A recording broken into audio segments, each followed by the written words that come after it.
Aray. Ay, nandito na siya ako magiging. Hello. Andito na kami sa parking.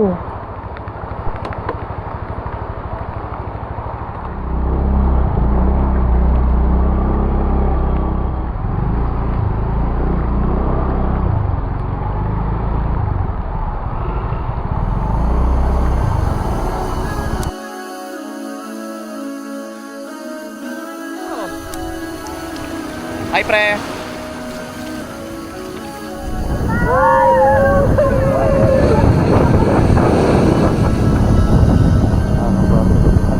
Anong ba sinabi?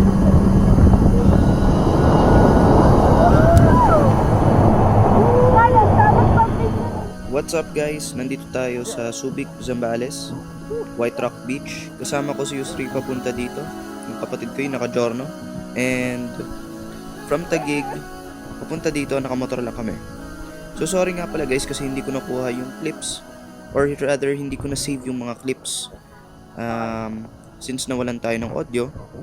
Kasi hindi ako makapag-setup ng mic natin kasi ang lakas ng bagyo. Hindi ko alam bakit lagi yung mga biyahe natin, yung mga travels natin, laging bumabagyo. Pero, I don't know guys, what you think sa mga ganito klaseng natin mga vlogs. So, aside from motovlogging, naisip ko na isama ko rin kayo sa mga trips natin para sometimes may iba-iba naman yung vibes natin, no?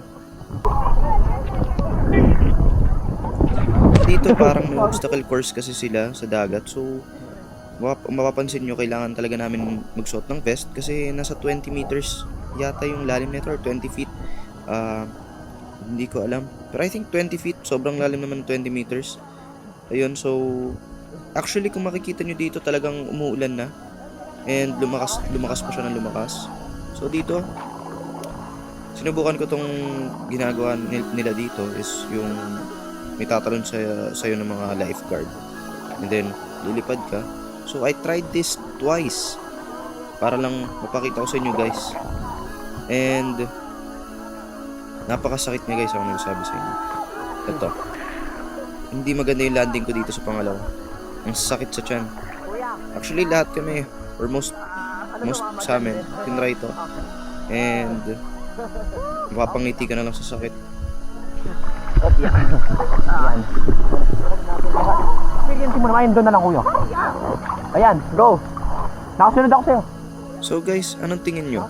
Okay ba yung mga ganitong vlogs natin? Please do comment down below kung na-enjoy nyo yung mga ganitong vlogs. And I'll see you soon sa next vlog natin. God.